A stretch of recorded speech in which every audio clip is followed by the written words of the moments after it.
రాజు గారు, హలో అండి. ఈరోజు ఏం వెరైటీ గుమగుమల్లో డిఫరెంట్ కాంబినేషన్ లో చేస్తున్నానండి. Different combination. ఇప్పుడు మనకి పనసకాయలు దొరుకుతూ ఉన్నాయి కదా. అవును. సో దాన్ని నేను గోంగూర కాంబినేషన్ లో చేస్తాను. పనసకాయ గోంగూర. ఓ, పనసకాయ గోంగూర. ఎస్, కర్రీ టైప్ లో. కర్రీ టైప్ లోనండి. ఓకే ఓకే, మరి పనసకాయ గోంగూర కావాల్సిన పదార్థాలు ఏంటో చూద్దాం. పనసకాయ గోంగూర తయారు చేయడానికి కావాల్సిన పదార్థాలు: గోంగూర 2 కప్పులు, ఉడికించిన పనస ముక్కలు 1 కప్పు, తరిగిన ఉల్లిపాయ 1, వెల్లుల్లి రెబ్బలు 4, పచ్చిమిర్చి పేస్ట్ 1 టీ స్పూన్, కరివేపాకు 2 రెమ్మలు, మెంతులు 1/2 టీ స్పూన్, ఉప్పు తగినంత, పసుపు చిటికెడు, పోపు దినుసులు 1 టీ స్పూన్, నూనె 3 టేబుల్ స్పూన్లు, ధనియాల పొడి 1 టీ స్పూన్, కొత్తిమీర కొద్దిగా. ఓకే అండి, మరి కావాల్సిన పదార్థాలన్నీ చూసారు కదా. సో స్టార్ట్ చేద్దామా రాజు గారు? ఓకేనండి. సో ముందుగా పోపు పెట్టేసుకున్నాం. సో కొద్దిగా ఆయిల్ అండి. ఓకే,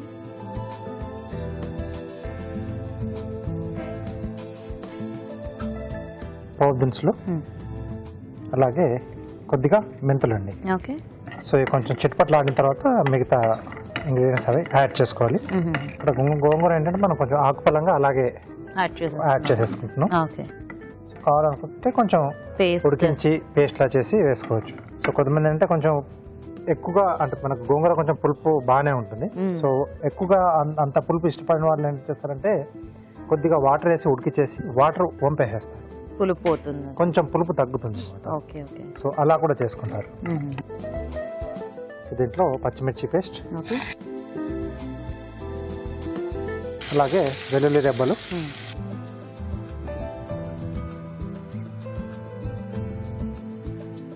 సో దీనికి కారం కంటే కూడా పచ్చిమిర్చి పేస్టే బాగుంటుందండి. Okay okay. సో ఒక్కోసారి జీలకర్ర, పచ్చిమిర్చి, వెల్లుల్లి ఈ 3 కలిపి కూడా పేస్ట్ చేసి యాడ్ చేస్తూ ఉంటారు కొంతమంది.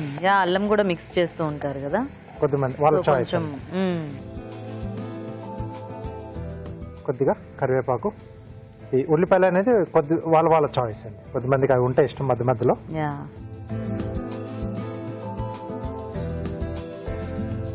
సో ఈ ఉల్లిపాయలు మనకు ఎక్కువగా వేగకపోయినా దీంట్లో బాగానే ఉంటుందండి.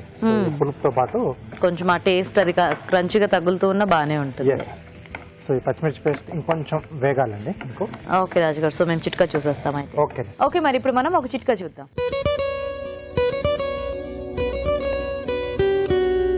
ఇప్పుడు మీకోసం మొదటి చిట్కా.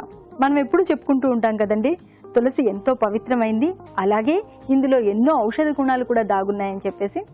ఇప్పుడు గొంతు సంబంధమైన సమస్యలు, గొంతు నొప్పి కానీ, గొంతులో గరగర ఉండడం కానీ, జలుబు, దగ్గు ఇలాంటి సమస్యలు ఉన్నప్పుడు కొద్దిగా నీళ్ళలో తులసాకు వేసుకుని ఆ నీళ్లు తాగేసి దాని తర్వాత ఆకులు కూడా నమిలేస్తూ ఉన్నట్లయితే గొంతు నొప్పి సమస్యలు చాలా వరకు తగ్గిపోతాయి. ఓకే, మరి చిట్కా చూసారు కదా. సో సరిపోతుందా రాజు గారు? ఇలా సరిపోతుందండి. దీంట్లో గోంగూర,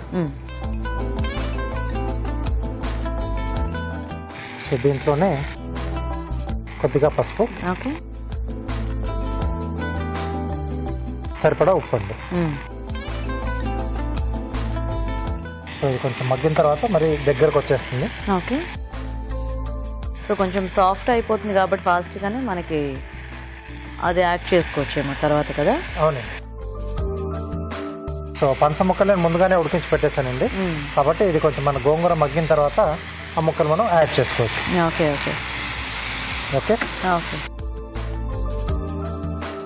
సో దీంట్లో మనం ముందుగా ఉడికించి పెట్టుకున్న పనస ముక్కలు,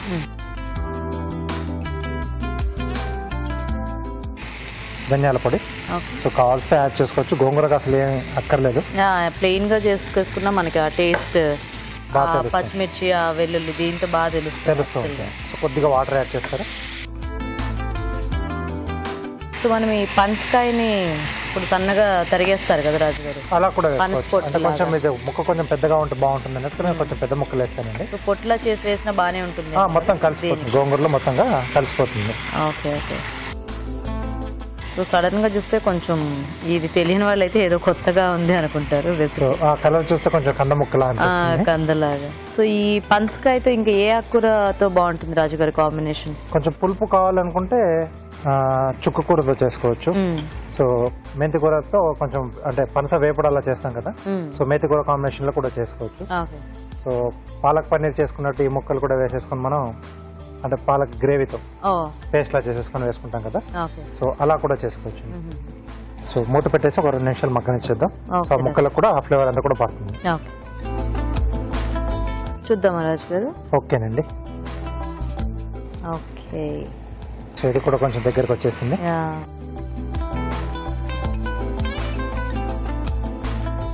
ఉల్లిపాయ కూడా కొంచెం ఎక్కువ వేసుకుంటే కూడా బాగుంటుందేమో కదా, అంటే మనకు అక్కడక్కడ బాగా కనిపిస్తూ ఉంటుంది. సో ఆ టేస్ట్ బాగుంటుందండి. మంచి వాసన వస్తుంది. యాక్చువల్గా సింపుల్ రెసిపీ అయినా కొద్దిగా గోంగూర పులుపు మెయిన్గా గోంగూర స్పెషాలిటీ అది. ఓకే, డిష్ అవుట్ చేసుకుందాం.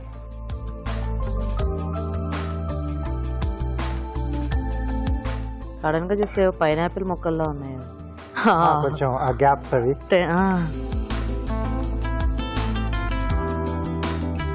కొద్దిగా కొత్తిమీర. ఓకే,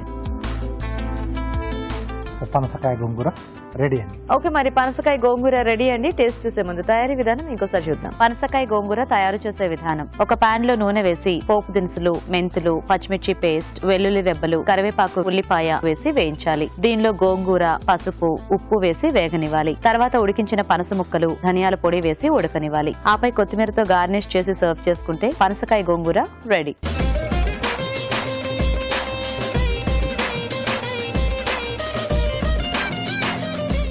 ఓకే, మరి పనసకాయ గోంగూర వెరైటీ కాంబినేషన్ మరి రెడీగా ఉంది. ఇంకా లేట్ చేయకుండా ఇప్పుడు మేము టేస్ట్ చూసేస్తాము. తీసుకోండి రాజు గారు.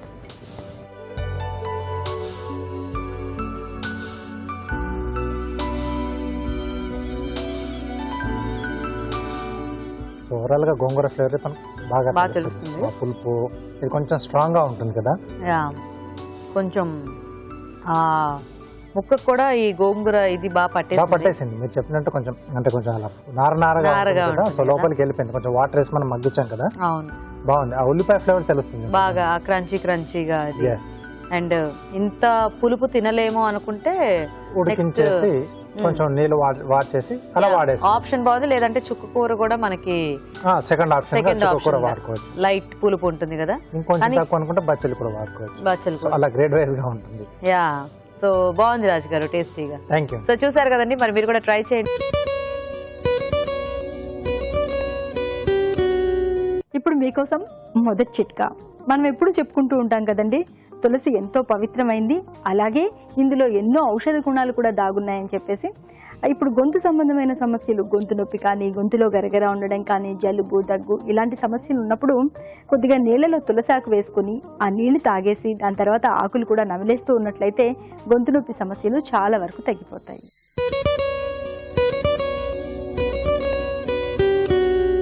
మామూలుగా మనం కూరల్లో కానీ లేకపోతే ఫ్రైల్లో కానీ పైన కొత్తిమీర వేసుకుంటూ ఉంటాం. కొత్తిమీర మంచి ఫ్లేవర్తో ఉంటుంది, డెకరేషన్గా వేసుకుంటాము అని అనుకుంటాం కదా. కాదండి, ఇందులో ఎన్నో ఆరోగ్య ప్రయోజనాలు ఉన్నాయి. ఒంట్లో నిల్వ ఉన్నటువంటి కొవ్వును తగ్గించడంలో కొత్తిమీర ప్రముఖ పాత్ర వహిస్తుంది. అలాగే ఇందులో కే విటమిన్ పుష్కలంగా ఉండడం వల్ల వయసు మళ్ళిన తర్వాత వచ్చే మతిమరుపు సమస్యను తగ్గిస్తుంది. ఇంకా జీర్ణక్రియ సాఫీగా జరగడానికి దోహదపడుతుంది.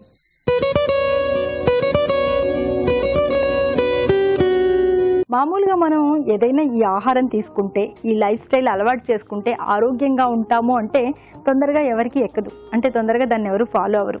లేదు, మీ స్కిన్ చాలా బాగుంటుంది, మీ జుట్టు బాగుంటుంది అంటే తొందరగా మనం ఫాలో అవుతాం కదా. అందుకే ఈ చిట్కా చెప్తున్నాను, ఫాలో అవ్వండి.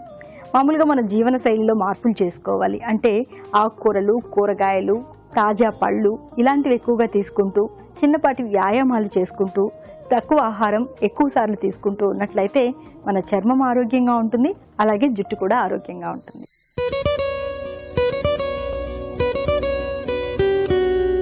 ఇప్పుడు మీకోసం ఇంకో చిట్కా.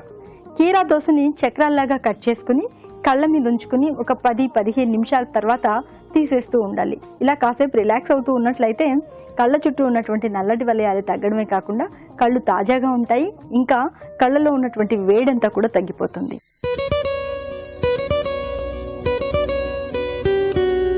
ఇప్పుడు మీకోసం ఇంకో చిట్కా.